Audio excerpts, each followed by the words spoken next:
अस्सलाम वालेकुम। Programme special talk में आवां जो मेज़बान फयाज़ कुरैशी। नाज़रीन, जिते मुल्क की सियासत में रोज़ बरोज़ इलेक्शन की तारीख़ के ऐलान के हवाले से अगबराई थी, उते नई डेवलपमेंट सामू अची रही है। उते अदालती जो कार्रवाई उन्हनि में अगबराई थी पी नज़र अचे। अॼु शहीद ज़ुल्फ़िकार अली भुट्टो रेफरेंस केस जो केतरनि सालन खां पोइ रोलड़े जो शिकारनि खां पोइ ख़ासि तौर ते ख़ुसूसी तौर ते केतिरा ई जज जेके आहिनि चीफ जस्टिस अचण के बावजूद वो केस जो अॻिते हली न सघियो, वो अॼु मौजूदा चीफ जस्टिस काज़ी फ़ाइज़ ईसा जी सरबराही में क़ाइमु जेका बेंच है उन जी सरवाणी में जो बाज़ाब्ता तौर ते केस जो है वो उन ते अॼु अदालती कार्रवाई थी प्रोसीडिंग थी है। उन में ख़ुसूसी तौर ते मुख़्तलिफ़ जजिस जिन पारां इनकार करण ते उन खां पोइ 9 रुकनी बेंच अॼु सिधो सो जेका नशरात है प्रैक्टिस एंड प्रोसीजर केस खां पोइ इन मामले ते न सिर्फ़ अॼु सिधो सो आवाम के केस की जेका कार्रवाई ॾेखारी वई, बल्कि शहीद ज़ुल्फ़िकार अली भुट्टो जो 2011 में अप्रैल में जॾहिं अॻूणो सदर आसिफ अली ज़रदारी पाकिस्तान जो सदर हुयो तो उन सुप्रीम कोर्ट में सदारती रेफरेंस दाख़िल किया हुयो ऐं रेफरेंस सुप्रीम कोर्ट के अॻूणे चीफ जस्टिस नसीम हुसैन शाह के बयान ते जो मुबनी हुयो, जंहिंमें हुन पिण एतराफ़ भी कयो हो तो ज़ुल्फ़िकार अली भुट्टो के कत्ल केस में जेका ॿुधणी थी उन में अॻूणे फ़ौजी सदर जनरल ज़ियाउल जी जेका हुकूमत पारां दबाव विधो वियो ऐं इन रेफरेंस में इहो बि चयो वियो त ज़ुल्फ़िकार अली भुट्टो ख़िलाफ़ कत्ल केस की जेका ॿुधणी सेशन कोर्ट बदिरां लाहौर जेका हाई कोर्ट में कई वई, जेका आइन की बनकड़ी हुई। सुप्रीम कोर्ट में ज़ुल्फ़िकार अली भुट्टो ख़िलाफ़ सदारती रेफरेंस से 6 ॿुधणियूं थी चुकियूं आहिनि मजमी तरह सां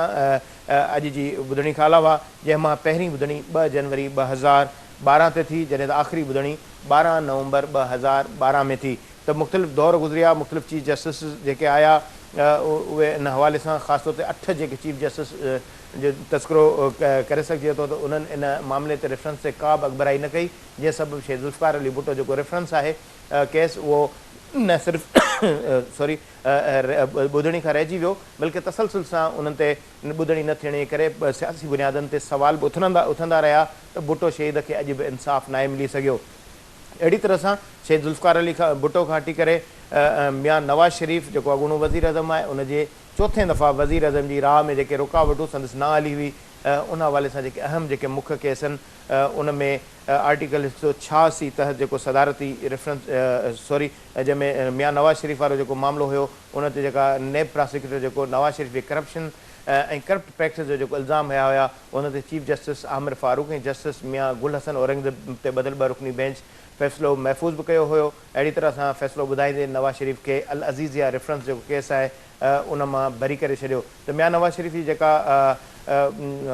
ईंदड़ मुस्तक़बिल के हवाले से हुक्मरानी के हवाले से लाडलेपण जूं ॻाल्हियूं कयूं थी वञनि, तो उन में जेका रुकावट बंजल जेका ना हली वारा जेके मामला आहिनि उहे ॾींहुं ब ॾींहुं ख़त्म थी रहिया आहिनि। त इहे वॾी अहम डेवलपमेंट्स हुयूं उन समूरे मामले ते असांखे डिस्कस करण के हवाले से असांखे जॉइन कयो आहे सीनियर सहाफ़ी तजज़ियेकार मंज़ूर चांडियो साहब। मंज़ूर साहब तव्हांखे प्रोग्राम में भलीकार। मेहरबानी थी। मंजूर साहब, शहीद ज़ुल्फ़िकार अली भुट्टो केस खां ही शुरुआत कयूं था। ज़िक्र करे चुको आहियां अप्रैल 2011 जो इहो रेफरेंस हुयो जेको आसिफ अली ज़रदारी पारां जेको दाख़िल कयो वियो सुप्रीम कोर्ट में। 8 चीफ जस्टिस जेके आहिनि हिन मामले ते अगबराई न कई ऐं इहो केस तसलसल सां जेको न सिर्फ़ रहंदो पियो थो अचे ॿुधणी खां, बल्कि इन ते कंहिं क़िस्म जी अगबराई न थी आहे। छा चवंदो अॼु इन केस जे हवाले सां? साईं ॾिसो, हाणे पाकिस्तान जी अदालती तारीख़ में पहिरियों दफ़ो 3 साबिक़ा वज़ीर आज़मनि जा केस हलन था ऐं उन्हनि में असां जेकॾहिं 1 बाय 1 ॾिसूं तो जेको ज़ुल्फ़िकार अली भुट्टो जे अदालती क़त्ल हुयो उन हवाले सां इहो रेफरेंस दाख़िल हो ऐं हिनजी ॿुधणी सुप्रीम कोर्ट कोन पई करे। इहो दाग सुप्रीम कोर्ट के धोणो आहे ऐं आख़िरकार सुप्रीम कोर्ट उहा ॿुधणी करे थी ऐं सुप्रीम कोर्ट बि पाण खे इहो हुननि महसूसु कयो आहे त जेके माज़ी में अहिड़े क़िस्म जा ब्लेंडर थिया त उनखे कंहिं तरीक़े सां जेको पाण खे ठीकु कजे। असां ज़ुल्फ़िकार अली भुट्टे जो केस ऐं नवाज़ शरीफ़ ऐं इमरान ख़ान जो केस ॻंढे नथा सघूं। ज़ुल्फ़िकार अली भुट्टे सां हिकिड़ी सही सिधी नाइंसाफ़ी थी। अॼु नवाज़ शरीफ़ के जेको अल अज़ीज़िया केस में हिननि बरी कयो आहे, तो एक्चुअली तव्हांखे यादि हूंदो त सऊदी अरब में हिकिड़ी स्टील मिल लॻी हुई ऐं उहा नवाज़ शरीफ़ लॻाई ऐं उन में पैसो ख़र्चु थियो। ज़ाहिर स्टील मिल तव्हां ऐं मां को माण्हू नथा लॻाए सघूं, उन में अरबे रुपया हुन लॻाया हूंदा। त हाणे उहे पैसा जेके अरबे रुपया आहिनि स्टील मिल लॻाइण जा नवाज़ शरीफ़ काॾां आंदा हुआ उहो ॿुधाए त सही न, उन केस में हिनखे अल अज़ीज़िया जेको आहे सज़ा मिली हुई ऐं उहा सज़ा बि जेको आहे धोपिजी वई। त ऐं टियों असांजा केस आहिनि, जेको टियों वज़ीर आज़म आहे उहो आहिनि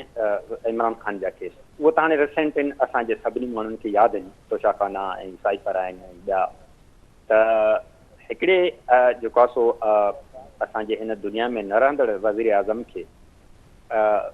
फांसी अची वई। असांखे उमेदु आहे त सुप्रीम कोर्ट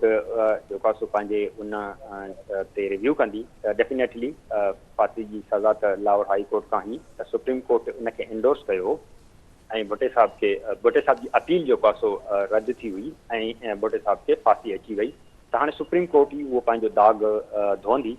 ऐं उमेदु आहे त उहो थी वेंदो।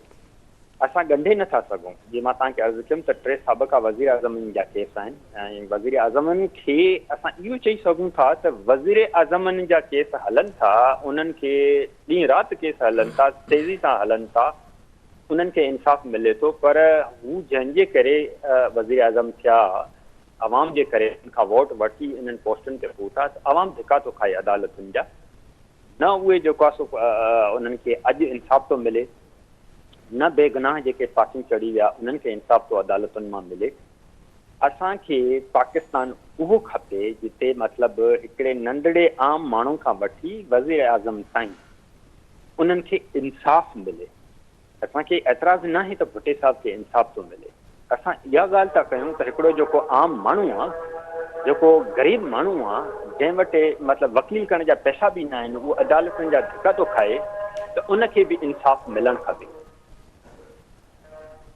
सही। अच्छा मंजूर साहब, जहिड़ी रीति पाण ज़ाहिर इहा ॻाल्हि इहो ज़िक्र कयूं था त आवाम खे इंसाफ़ मिलणु घुरिजे, इहो आम माण्हू हुजे, वज़ीर आज़म हुजे या को बि शख़्स हुजे, हिनखे इंसाफ़ मिलणु घुरिजे, अहिड़ो ई पाकिस्तान हुजणु घुरिजे। पर हिकिड़े वज़ीर आज़म जो केस जेको 8 चीफ जस्टिसिस खां पोइ शुरू थियो, उन जे मुक़ाबले में हाणे वरी ॿीहर जेकॾहिं ॾिसूं त चोथों दफ़ो मुल्क जी तारीख़ में को बि अहिड़ो माण्हू वज़ीर आज़म न थियो जेको 3 दफ़ा थियो हुजे ऐं चोथों दफ़ो वज़ीर आज़म थियण लाइ वञी रहियो आहे। जॾहिं मियां नवाज़ शरीफ़ साहब जे मथां केस दाख़िल थिया, तनक़ीद थी त साणसि ज़्यादती थी आहे, मुझे क्यों निकाला जा नारा जेके उहे बि ॿुधण में आया। अहिड़ी रीति ॿीहर जेकॾहिं पाण ॾिसूं त मियां नवाज़ शरीफ़ वापसि आयो आहे, त उनजे हवाले सां इहा ॻाल्हियूं थियनि थियूं त कुझु लाॾनि में इज़ाफ़ो थियो आहे। हिकिड़ो लाॾो हुयो जंहिंजे लाइ राति जो अदालतूं खुलंदियूं हुयूं, ॿियो लाॾो उनजे हवाले सां ज़िक्र थिए थो। हाणे उहो वापसि आयो, त उहे केस जेके मामूली अकामनि जा केस हुजनि, पघार न वठण वारो मामिलो हुजे, त उनखे सज़ा आई। वरी अहिड़ी रीति आसानी सां उहा सफ़ाई थी रही आहे। यानी कानून ऐं आइन मूजिबि जेके अदालतूं कमु कनि थियूं उहे सफ़ाई कनि थियूं, पर अहिड़ी कोर्टूं क़ाइमु कयूं वञनि थियूं जंहिंमें नेब कोर्ट जो पाण ज़िक्र करियूं, उहे उन्हनि सज़ाउनि जे हवाले सां मुतरक़ थियनि थियूं। एंटी करप्शन जी कोर्ट हुजे, उहे मुतरक़ थियनि थियूं ऐं पोइ उहे माण्हू सज़ा जा हक़दार ठहिराइनि था, उन्हनि खे जलावतनी जो जेको आहे उहो बि नतीजो भोगणो पवे थो। छा सम्झो था त हिकु पासे भुट्टो केस आहे, ॿिए पासे मियां नवाज़ शरीफ़ साहिब खे जेको क्लीन चिट या लाॾे वारो जेको कल्चर आहे, उन ते बि हिकिड़ो माण्हू ॻाल्हाए सघे थो, तनक़ीद करे सघे थो। त इहो हिकिड़ो तर्ज़ु छा आहे, छो भला पैदा कयो थो वञे? अदालतुनि जो कमु त आहे ई इंसाफ़ ॾियणु, त पोइ अहिड़े क़िस्म जा मामला जेके हिकिड़ियूं अदालतूं केस वापसि वठनि थियूं, ॿियूं अदालतूं सज़ाऊं ॾियनि थियूं। साईं ॾिसो, हाणे मां उहा ई ॻाल्हि कई त हिते हिकिड़ियूं अदालतूं उनखे सज़ा ॾिनी। एवन फील्ड जो जेको केस हो, अदालती मतिलबु हिकिड़ी सज़ा हुई। ऐं हीअ जेको अल अज़ीज़िया आहे जेका सऊदी अरब में स्टील मिल लॻी, उहो बि अदालत ॾिनो। ऐं उन वक़्तु अदालत वटि उहो साबित न करे सघियो त स्टील मिल लॻाइण जेतिरा पैसा तव्हां काॾां आंदा। ऐं अॼु बि उहो साबित नथो करे सघे त हुन एतिरा पैसा काॾां आंदा। हाणे हुनखे रिहाई मिले थी, इहो बिल्कुलु सही आहे। त इहो लाॾला जेको मतिलबु हिते असां वटि थियनि था, उहे लाॾला बाद में जेको आहे ॿिचे में पवनि था। सोचण जी ॻाल्हि इहा आहे त तव्हां कंहिंखे लाॾलो न कयो, कंहिंखे जेको आहे बिल्कुलु एतिरो फ्री हैंड न थियो जो हिकिड़ी अदलिया जी बि मज़ाक थी वञे ऐं जेको आहे तव्हांजे जेको जमहूरी असांजो निज़ाम आहे उनजी हिकिड़ी मज़ाक थी वञे। यार ही वॾो उहिदो रखणु हिकिड़ी मतिलबु नफ़सियात आहे, हिकिड़ी मतिलबु एडिक्शन आहे हिकिड़ी। त बसि मां ई वॾो आहियां, मां हिंदुस्त वज़ीर आज़म, त पाकिस्तान हलंदो न, त पाकिस्तान जेको आहे न हलंदो। इन सोच खे बि ख़तमु थियणो आहे। नवाज़ शरीफ़ सम्झे थो त चोथों दफ़ो मतिलबु मां वज़ीर आज़म थींदुमि, त उहो ई कंदो जेको 3 अॻ में थियो। टे दफ़ा अॻ में जेको आहे सोचियो असां ज़रूरु मतिलबु नवाज़ शरीफ़ जे स्टाइल ऑफ पॉलिटिक्स ते ऐं पीपल्स पार्टी जे स्टाइल ऑफ पॉलिटिक्स ते अलॻि अलॻि सां ॻाल्हाए सघूं था, जेको अलॻि जेको आहे सो मौजूदु थी वेंदो। तव्हां जेको आहे एतिरो मतिलबु कंहिंखे कंहिंजा ईअं हिकदमि जेको आहे सो तव्हां केस ख़तमु कंदा था वञो, ईअं त कॾहिं तारीख़ में न थियो। तव्हां हिकदमि जेको आहे सो हिकिड़ो अहिड़ो मतिलबु माहौल ठही रहिया आहियो त हुनजे साम्हूं जेके बि हर्डल्स आहिनि, बसि हाणे हुन नवाज़ शरीफ़ जे साम्हूं हिकिड़ो ई हर्डल आहे त हुनजी डिस्क्वालिफिकेशन ख़तमु थी। हाणे नवाज़ शरीफ़ जी डिस्क्वालिफिकेशन ख़तमु थींदी त इमरान ख़ान जी बि थी वेंदी। तव्हां ॾिसो त जॾहिं इमरान ख़ान बि ज़ाहिर आहे हू बि मतिलबु अदलिया मां जेको आहे सो डिस्क्वालीफाई थी वियो। उन जा जेके बि तोशाखाना जो केस आहे उहो मतिलबु अपील में आहिनि, उहे उन ते बि जेको आहे सो अदालत खे फ़ैसिलो ॾियणो आहे। ऐं जेका इमरान ख़ान जी कन्विक्शन आहे, नवाज़ शरीफ़ जी कन्विक्शन ख़तमु थी वई आहे त इमरान ख़ान जी बि कन्विक्शन ख़तमु थियणु खपे ऐं हुनखे बि जेको आहे सो हुनजी बि डिस्क्वालिफिकेशन ख़तमु थियणु खपे। पर सुप्रीम कोर्ट जेका मतिलबु कमेटी आहे हाणे उहा मतिलबु डिसाइड कंदी त जेको असांजो मतिलबु आइन चए थो, जेको इलेक्शन एक्ट चए थो, उनखे हिननि अमेंड कयो आहे त उहा अमेंडमेंट त 5 साल सज़ा हूंदी ऐं ताहयात सज़ा हूंदी। इवन असांजो आइन इन ते मतिलबु एतिरो क्लियर न आहे, पर ताहयात इहो सम्झो थो वञे त सज़ाऊं अची वयूं। त अहिड़े नमूने असांजे ॿियनि वज़ीर आज़म खे बि डिस्क्वालिफिकेशन आहिनि, जंहिंमें जेको आहे सो पंहिंजो गिलानी साहब बि आहे ऐं पंहिंजो ॿिया आहे। त ॾिसो हाणे इहो आहे त अदालतुनि खे पंहिंजो पाण खे ठीकु करिणो पवंदो, पंहिंजो पाण खे हिकिड़ो अहिड़ो मतिलबु पेश करिणो पवंदो त हिते इंसाफ़ आहे। हीअ लॻे थो त हिकिड़ो सिलेक्टिव जस्टिस थिए थो, हिकिड़े ख़ासि केसनि ते ख़ासि महिरबानी थिए पई ऐं असांखे इंसाफ़ खे मतिलबु आम करिणो पवंदो। हर हिकु माण्हू जे लाइ साॻी तव्हांखे नज़र जेको आहे रखणी पवंदी ऐं उन जेके बि ही एक्शन थियनि था त इन में ईअं लॻे थो त इमरान ख़ान खे बि को रिलीफ मिलणु खपे ऐं नवाज़ शरीफ़ जी डिस्क्वालिफिकेशन ऐं इमरान ख़ान जी डिस्क्वालिफिकेशन पोइ इहे ॿई जेको आहे सो ख़तमु थियणु खपनि। ऐं जेका असां लेवल प्लेइंग फील्ड जी ॻाल्हि था कयूं त जेकॾहिं नवाज़ शरीफ़ चोथों दफ़ो वज़ीर आज़म थियण लाइ वञे थो मैदान में, त तव्हां इमरान ख़ान खे बि तव्हां उहो रस्तो ॾियो त ॿियो दफ़ो उहो बि वज़ीर आज़म थियण जे लाइ मैदान में अचे। असांजा जेके हुन सां पॉलिसियूं इख़्तिलाफ़ कयूं त पॉलिसियुनि ते असांजा इख़्तिलाफ़ आहिनि,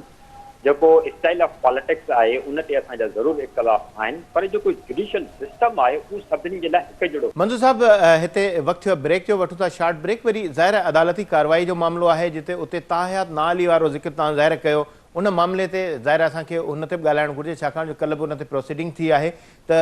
ब्रेक वठूं था, मोटी था अचूं, ॿीहर इन ई इशू खां शुरू कंदासीं। ताहयात जेको नाअहली वारो जेको मामिलो आहे उहो बि कल्ह जेको चीफ जस्टिस काज़ी फ़ाइज़ ईसा साहब जी अदालत में उन ते ॿुधणी थी आहे। वठूं था शॉर्ट ब्रेक।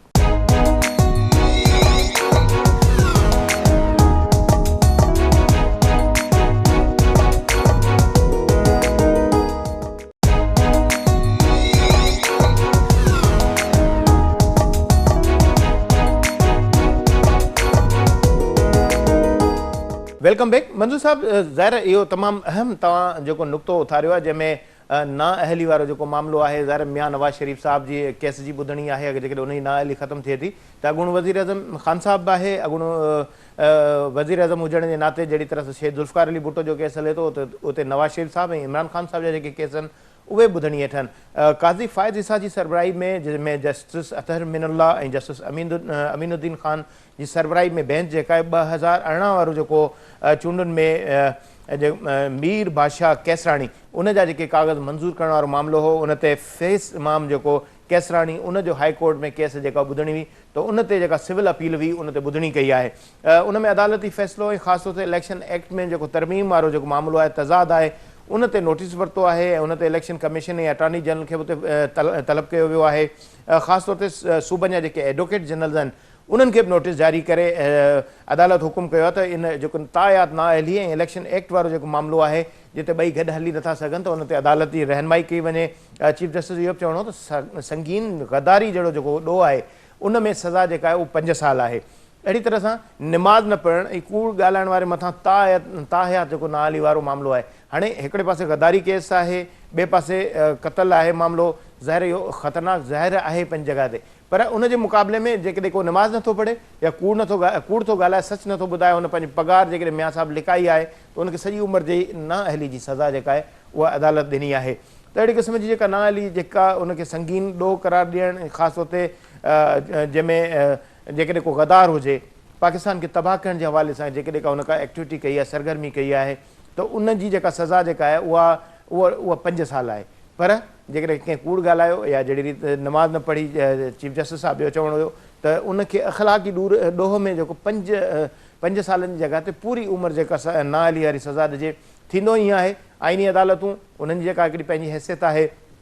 हिन वक़्तु जेकॾहिं मियां साहिब जा अज़ीज़ यार उहो मामिलो जेकॾहिं उनखे रिलीफ मिलियो आहे, पर उनजे अगेंस्ट में जेकॾहिं पाण वञूं था, रेफरेंस थियनि था या नेब या जेके केस थियनि था, उहे अदालतूं सज़ा ॾींदियूं आहिनि। माना हिकिड़ो रिलीफ पैकेज हूंदो आहे या ॿियो सज़ा जो पैकेज हूंदो आहे। मियां नवाज़ शरीफ़ साहिब खे सज़ा ॾियणी हुई त उनखे उन केसनि में उनखे सज़ा ॾिनी हुई, ज़ाहिर 5 साल, पोइ उन खां पोइ जलावतनी वारो वक़्तु गुज़रियो, समूरो मामिलो थियो। इन खां पोइ जॾहिं वरी वापसि आयो आहे त हाणे उहो लाडलो जेको हिकिड़ो इल्ज़ाम लॻे थो, जंहिंमें इमरान ख़ान साहिब जो नालो बि अचे थो, ऐं हाणे नवाज़ शरीफ़ साहिब जे हवाले सां पॉलिटिशियंस जी ज़िक्र कंदा आहिनि त हुनखे इक़्तिदार ॾियण जे हवाले सां कोशिशि कई पई थी वञे, उनखे लाडलो बनाइण जी कोशिशि कई पई थी वञे, उनखे ज़्यादा रिलीफ पियो थो मिले। ऐं ईअं थींदो बि आहे। ज़ाहिर पाण इहो ज़िक्र कयूं था त इंसाफ़ आम माण्हू जेको हिकिड़ो रेड़ो हलाए थो, मज़दूरी कंदड़ जेको ॿोरियूं खणे थो, या को बि माशरे जो फ़र्दु हुजे, उनखे अगरि जेकॾहिं नाअहली या अहिड़े क़िस्म जी सज़ाऊं मिलनि थियूं त वज़ीर अज़म जे लाइ बि अदालतूं उन ई हिसाब सां इंसाफ़ बराबरि जी बुनियाद ते क़ाइमु कनि। हाणे इहे मामला इलेक्शन एक्ट हुजे या ताहयात नाअहली वारो, उनजो मामिलो ज़ाहिर ईंदड़ जेका अदालत में जेका ॿुधणी थींदी उन में हिन जो तयन बि थींदो। इहो लाज़मी आहे जिते तयन कयो वञे त उते इहो मामिलो अदालत खे ॾिसणु घुरिजे त इंसाफ़ जी रसाई जेका आहे हर माण्हू जे लाइ बराबरि थिए। त कीअं ॾिसो था त हीउ इलेक्शन एक्ट या हीउ जेको ताहयात नाअहली वारो मामिलो आहे, अदालत उनखे तइ कंदी या इहो चूंडियल जेके नुमाइंदा आहिनि उहे पाण कंदा? जॾहिं असेंबलियूं हिन क़िस्म जा जेकॾहिं कानून पास कनि थियूं त उन ते एंटी पार्टीज़ या मुख़ालिफ़ जेके धुरियूं आहिनि उहे बि शदीद तनक़ीद कंदियूं आहिनि। हालांकि कानून साज़ी, कानून जोड़णु अवाम जे नुमाइंदनि जो कमु आहे ऐं अवाम जे नुमाइंदनि खे अहिड़े क़िस्म जो जेको फ़ैसिलो वठिणो आहे। ॾिसो, इहे ॿ असां वटि प्रेसिडेंट जेको उहो न ते एक्ट क्लियर आहे, ताहयात ते असांजो कानून क्लियर न आहे। हाणे सुप्रीम कोर्ट ख़ुदि मतिलबु चयो आहे त इहे ॿई जेके आहिनि प्रेसिडेंट उहे को एग्ज़िस्ट नथा करे सघनि। सुप्रीम कोर्ट जा वर्ड मां तव्हांखे ॿुधायां थो त 2 लॉ डिस्क्वालिफिकेशन ते को एग्ज़िस्ट नथा करे सघनि। तंहिंजे करे सुप्रीम कोर्ट छा कयो आहे त पंहिंजी जेका हुननि कमेटी आहे ऐं बाद में जेको बेंच हुनखे ॿुधंदी, उहो इहो तइ कंदी त छा थियणु खपे, डिस्क्वालिफिकेशन वारो कीअं उन मामले खे हल कजे। उन ते असां हिन वक़्तु कुझु नथा चई सघूं छो त उहा हिकिड़ी मतिलबु अंडर प्रोसेस आहे ऐं सबजुडाइज़ आहे। उहो मतिलबु मामिलो हाणे अदालत सुप्रीम कोर्ट पाण डिस्क्वालिफिकेशन केतिरी हूंदी या डिस्क्वालिफिकेशन न हूंदी, त उहो जेको रिलीफ आहे जॾहिं नवाज़ शरीफ़ खे मिलंदो त असां इहा ॻाल्हि था कयूं त उन में इमरान ख़ान खे बि जेको आहे सो उहो हिकिड़ो हलियो वेंदो फ़ाइदो। पर फ़र्क़ु इहो आहे त नवाज़ शरीफ़ जी कन्वेंशन ख़तमु थी वई आहे, इमरान ख़ान जी कन्वेंशन अञा मौजूदु आहे, हू जेको आहे सो उन केस मां भरी न थियो आहे। डिस्क्वालिफिकेशन अलॻि आहे, हिन जी कन्वेंशन अलॻि आहे। सो नवाज़ शरीफ़ जो मतिलबु सम्झो त अची वेझो मामिलो इन ते पहुतो आहे त हाणे ही डिस्क्वालीफाई आहे या न आहे। इमरान ख़ान जो अञा कुझु विखूं आहिनि त उहो जेको आहे सो कन्वेंशन उनजी ख़तमु थींदी या न थींदी, उहो भरी केस मां न थियो आहे। उनजो केस मतिलबु अञा अपील में आहे। बाद में उनजो तइ थींदो त अच्छा, बाद में इहो तइ थींदो त जेकॾहिं डिस्क्वालिफिकेशन ख़तमु थी वई त ख़तमु थी वई, मतिलबु इहो हिकिड़ो कोर्ट जो प्रेसिडेंट। अच्छा ॾिसो, ज़ाहिर हिकिड़ी ॻाल्हि जिते पंहिंजी जॻह ते इहा अहमियत रखे थी त को संगीन ॾोह करे थो, गद्दारी जहिड़ो ॾोह उहो 5 साल हुजे थो, पर नमाज़ पढ़णु ऐं कूड़ ॻाल्हाइणु जहिड़ी तरह सां चीफ जस्टिस साहिबु मिसाल ॾिनो त इहो ताहयात जेको नाअहली वारो मामिलो, हाणे हिकिड़ो डिफरेंस आहे, को क़तल करे थो, क़तल जी ॾोह में सज़ा याफ़्ता ॾोहारी आहे त उनखे सज़ा मिले थी, त इहो हिकिड़ो ख़ाली इलेक्शन एक्ट या ताहयात नाअहली वारो मामिलो न, बल्कि पाकिस्तान जी बुनियादी आइन ऐं कानून जो हिकिड़ो मामिलो न आहे। उनखे हिकिड़ो इहो पॉलिटिशियंस खे मुस्तक़बिल में हिन शइ जो तयन न करणु घुरिजे। भई सभ खां पहिरियों त पार्लियामेंट खे इहो जेको आहे सो तइ करणु खपे ऐं असांजी पार्लियामेंट इन ते कमु कयो ऐं इहो इलेक्शन एक्ट में जेको आहे सो अमेंडमेंट आयूं ऐं इलेक्शन में जेके हुननि रखियूं मतिलबु उहे एक्ट में 5 साल, पर हाणे अल्टीमेटली हाणे जीअं असां अॻु में बि अर्ज़ु कयो त अहिड़े क़िस्म जो लॉ जेकॾहिं तव्हां मुंहिंजी पर्सनल मतिलबु तव्हां राय वठो त हीअं हुजे त मोरली कंहिं बि पॉलिटिशियन ते एतिरो प्रेशर हुजे जो हू ख़ुदि अलॻि थी वञे हुन जे लाइ मतिलबु कंहिं बि इंसान जे लाइ मतिलबु कंहिं बि हिकिड़े पॉलिटिशियन जे लाइ कंहिं बि हिकिड़े उहिदे रखण जे लाइ उनखे पोइ इन सां इहो थो थिए त जॾहिं बि तव्हांखे को बि हुकूमती सेटअप नथो वणे या को वज़ीर आज़म नथो वणे मिसाल तौरु त उनखे तव्हां डिस्क्वालीफाई करे तव्हां हटाए घर मोकिले छॾियोसि ॻाल्हि पोयां ॿी हूंदी पर तव्हां जेको आहे सो करे छॾियोसि ठीकु आहे कुझु बि जीअं मतिलबु असां चऊं फॉर एग्ज़ाम्पल नवाज़ शरीफ़ सां बि ईअं थियो इमरान सां बि ईअं थियो अहिड़े क़िस्म जी लॉ में तमामु कॉशियस जेको आहे सो असांजी मतिलबु इवन असांजी पार्लियामेंट खे बि रहणु खपे ऐं अदलिया खे बि रहणु खपे माहौल अहिड़ो जुड़णु खपे जमहूरी जेको आहे सो असांजो हिकिड़ो प्रोसेस हली इन स्टेज ते अचणु खपे ऐं ईंदो जंहिंमें मतिलबु मॉरली जेको पॉलिटिशियन आहे उहो ख़ुदि मतिलबु अलॻि थी वञे इस्तीफ़ा ॾेई वञे जीअं असांजे इस्टेब्लिश डेमोक्रेसीज़ में उसिरियल जमहूरियतुनि में इहो थिए थो त जेसीं ताईं इहो अमल अचे जेसि ताईं मतिलबु अमेरिकन प्रेसिडेंट जी इम्पीचमेंट जो मामिलो अचे त उहो जेको आहे उहो अॻ में सॉल्व थी वेंदो आहे जेसीं ताईं कंहिं बि वज़ीर आज़म खे कंहिं बि जेको आहे सो अदलिया तरफ़ां सज़ा तरफ़ जॾहिं मामिलो वेंदो आहे त उते वज़ीर आज़म अलॻि थी वेंदो आहे कैबिनेट जो वज़ीर अलॻि थी वेंदो आहे त असांजी जेका आहे जमहूरी प्रोसेस आहे हुन में इस्टेब्लिश करे तव्हां उन स्टेज ते हिन प्रोसेस खे आणियो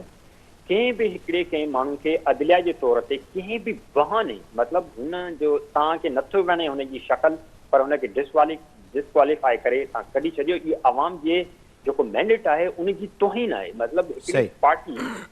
असां चऊं था त उनखे लखें करोड़े माण्हुनि वोट ॾेई वज़ीर आज़म कयो ऐं तव्हां उनखे जेको आहे सो हिकु थक में जेको आहे सो उन उहिदे तां डिस्क्वालीफाई करे ऐं जेको आहे सो तव्हां हयात था कयो 5 साल था कयो अलॻि करे था छॾियो त जेको मिलियल मैंडेट आहे उनजी तोहीन आहे ऐं हिकिड़ी ॻाल्हि ऐं ॿी ॻाल्हि त उहे माण्हू वरी विक्टम थी था वञनि हिन वक़्तु नवाज़ शरीफ़ जेको आहे सो पाण खे हिकिड़ो मतिलबु वॾो हेॾो उहिदो मतिलबु माण्हू रखंदड़ हिकिड़ो मिलियनर बिलियनर माण्हू पाण खे मज़लूम कंदो वरितो घुमंदो थो वठे ऐं चए थो त मूंखे जेको आहे सो तव्हां इंसाफ़ ॾियो ठीकु आहे त अहिड़े क़िस्म जा हिकिड़ा क्राइसिस पैदा था थियनि अहिड़े क़िस्म जे लॉ सां त असांखे उमेदु आहे त सुप्रीम कोर्ट जेको वेहे थी वंस फॉर ऑल हिकु मतिलबु हिकु दफ़ो उनखे डिसाइड करे छॾे त डिस्क्वालीफिकेशन छा थींदी या न थींदी या जेको आहे सो इहो लॉ हिकदमि जेको आहे सो तव्हां ख़तमु करे छॾियो उन खां पोइ पार्लियामेंट हाणे ज़ाहिर पार्लियामेंट त वजूद में कान्हे का पर जेका असांजी ईंदड़ पार्लियामेंट आहे त उन में जेके असांजा पार्लियामेंटेरियन साहबान आहिनि उहो बि वेहनि ऐं उन ते इहो कमु कनि बाक़ाइदा होमवर्क कनि हिकिड़े सुठनि वकीलनि खां जेको आहे सो हेल्प वठनि सुठनि जेको आहे सो दानिशवरनि खां हेल्प वठनि त असांजी जेका इहा लेजिस्लेशन आहे इहा असांजी जेका कानून साज़ी आहे उहो कीअं थियणु खपे उहो वंस फॉर ऑल हिननि खे डिसाइड करिणो पवंदो ऐं डेफिनेटली जमहूरियत हूंदी पार्लियामेंट हूंदी त इहे मामला हल थींदा असां वटि त थिए ईअं थो त मतिलबु हिकिड़ी शइ अञा मस्तु अॻिते हले थी त उनखे जेको आहे सो जेको ॾे पोइ करे था छॾनि त इहो बि हाणे ख़तमु थियणु खपे ऐं असांजी जमहूरी प्रोसेस पार्लियामेंट्री सिस्टम असांजो हलणु खपे जी बिल्कुलु महिरबानी मंजूर साहब ज़ाहिर मंजूर साहब सीनियर सहाफ़ी बि आहिनि जिते हुन भुट्टो शहीद जेको ॿुधणी जेका केस जी थी आहे 2011 वारो केस उन खां पोइ 8 चीफ जस्टिस हिकिड़ी जेका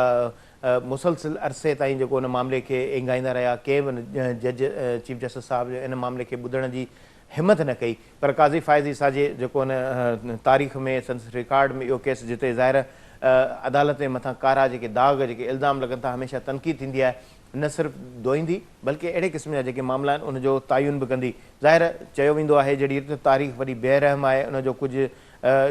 बि जेको माज़ी में जेकॾहिं रिकॉर्ड अचे थो त उहो विसारबो न आहे ऐं तारीख़ हमेशह लिखियल हूंदी आहे ऐं उन रिकॉर्ड ज़ाहिर हाणे जदीद ऐं डिजिटल दौरु आहे काग़ज़ या अहिड़े क़िस्म जे जेका दौर खां असीं अॻिते निकिरी आया आहियूं त इहो रिकॉर्ड जेको ख़ाली असां ताईं महदूदु न हूंदो दुनिया जी कुंड कुछ में मौजूदु हूंदो ऐं पाकिस्तान जी अदालत में इहो केस हिकिड़ो तारीख़ में जेकॾहिं पॉज़िटिव ऐं मस्बत अंदाज़ सां जेकॾहिं उनजो नतीजो आयो ऐं ज़िमेदारनि जो तयन थियो जिन माण्हुनि नाइंसाफ़ी में ज़्यादतियूं कयूं ज़ाहिर इहो अदालत जे लाइ हिकिड़ो बुनियादी तरह सां जेकॾहिं ॾिठो वञे त हिकिड़ो रिकॉर्ड जोड़ींदो उते उनजी सारा या नाकारी जेके असरनि उन जा बि जेके हिकिड़े उन बुनियाद ते जेके असरात ज़ाहिर थींदा बहरहाल अदालत जेका हिकु त सिधी सही नशरियात जेको हिकु प्रैक्टिस एंड प्रोसीजर जेको केस हुयो उन ते सिधो अवाम खे नशियात ॾेखारी अदालतुनि जे ज़रिए कार्रवाई अवाम सिधो सही ॾिसी सघियो आहे। ऐं ॿियो ही इंतिहाई अहम केस आहे शहीद ज़ुल्फ़िकार अली भुट्टो, जंहिंमें पाकिस्तान पीपल्स पार्टी जी क़यादत चेयरमैन पाकिस्तान पीपल्स पार्टी बिलावल भुट्टो ऐं शरीक चेयरमैन आसिफ अली ज़रदारी उहे पिणु मौजूदु हुया, ॿिया अॻुवाण मौजूदु हुया। ज़ाहिर अहिड़े क़िस्म जी जेके ॿुधणियूं आहिनि उहे तारीख़ जो रिकॉर्ड थियनि थियूं ऐं इहो तइनु थिए थो त कहिड़ो वकील कहिड़ा जेके आर्गूमेंट ॾिए थो, कहिड़ो जज जेको आहे कहिड़ा रिमार्क्स पास करे थो ऐं उन्हनि जी हिकिड़ी क़ाबिलियत जो हिकिड़ो मिसाल दुनिया जे आॾो अचे थो ऐं पाकिस्तान जी तारीख़ में हिकिड़ो नओं मिसाल आहे। ज़ाहिर अहिड़ी रीति ईंदड़ वक़्त में सिंध जो जेको सिंध जी जेका हाई कोर्ट आहे उन जी जेका प्रोसीडिंग अहम केसनि जी उहो बि सिधो संओं ॾेखारण जे हवाले सां शुरूआति कई पई थी वञे त इहो सुप्रीम कोर्ट जिते हिकिड़ो मिसाल क़ाइमु कयो आहे उते इन केस जी ॿुधणी जनवरी ताईं मुलतवी कई आहे ऐं इहो तइनु कयो आहे त जनवरी में इहा ॿुधणी रोज़ाने जी बुनियाद ते थींदी ऐं साल गुज़रण में बाक़ी लॻभॻि कुझु ॾींहं बची विया आहिनि, 2 हफ़्ता रहिया आहिनि। उन खां पोइ इहो जॾहिं ॿुधणी शुरू थींदी जनवरी में त उन ते रोज़ाने जी बुनियाद ते कार्रवाई ॾेखारी वेंदी ऐं पीपल्स पार्टी जिते हमेशह इहा घुर कंदी रही आहे त शहीद ज़ुल्फ़िकार अली भुट्टो खे अॼु बि इंसाफ़ नाहे मिलियो, त उमेदु आहे इहो सुप्रीम कोर्ट जे चीफ जस्टिस काज़ी फ़ाइज़ इसा जी सरबराह में जुड़ियल जेको नव रुकनी बेंच आहे उहो हिकिड़ो तारीख़ी मिसाल क़ाइमु कंदो ऐं अहिड़े क़िस्म जा जेके केस आहिनि उहे अदालत जे मथां जेके दाग़ आहिनि उहे दौड़ में न सिर्फ़ु कारगर साबित थींदा बल्कि जहिड़ी रीति मियां नवाज़ शरीफ़ साहिबु हुजे या इमरान ख़ान हुजे या शहीद ज़ुल्फ़िकार अली भुट्टो 3 वज़ीर अज़मनि जा जेके केस आहिनि उहे अदालतुनि जी ॿुधणी हेठि आहिनि ऐं अदालतुनि खे इन मामले ते न सिर्फ़ु जेका कारकर्दगी हूंदी उन में अवाम जे आॾो ज़ाहिर अदालतूं त जवाबु ॾिना आहिनि पर अवाम जी जेको आॾो इहे फ़ैसिला हिकिड़ो मिसाल कोर्ट थींदा, PLD जुड़ंदी, पाकिस्तान लॉ डाइजेस्ट में इहे समूरा रिकॉर्ड जुड़ंदा त पाकिस्तान जी अदालत अहिड़ा तारीख़ी फ़ैसिला जिते हमेशह डिनाए थींदा रहिया, 8 चीफ जस्टिस उन ते कमु न करे सघिया पर मौजूदा चीफ जस्टिस काज़ी फ़ाइज़ इसा जंहिंजे हवाले सां तमामु घणो तस्करो थींदो रहियो त तमामु हिकिड़ो बहितरीनु क़िस्म जो जज आहे त उन जा फ़ैसिला जॾहिं ईअं चयो वेंदो आहे त जज न ॻाल्हाईंदा आहिनि, अदालत जा फ़ैसिला ॻाल्हाईंदा आहिनि त मुस्तक़बिल ऐं तारीख़ जो तयन कंदड़ इहे फ़ैसिला ज़ाहिर अदालती तारीख़ में ॻाल्हाईंदा ऐं इंसाफ़ जी फ़राहमी में रुकावट जो ख़ात्मो थींदो ऐं जहिड़ी रीति वज़ीर अज़मनि जे लाइ राति जो 12 बजे अधु राति जो अदालतूं खुलनि थियूं त अवाम जे इंसाफ़ जे हवाले सां जेके अदालतूं आहिनि उहे बि न सिर्फ़ु पंहिंजी कारकर्दगी ॾेखारंदियूं ऐं अहिड़े हिकिड़े आम माण्हू जे लाइ जेको आइन पाकिस्तान जेको चवे थो त उनजो इंसाफ़ ते बराबरि जो हक़ु आहे जहिड़ो वज़ीर अज़म जो आहे त असांखे बि उन बुनियाद ते न सिर्फ़ु पंहिंजी कारकर्दगी जे हवाले सां हिकिड़ो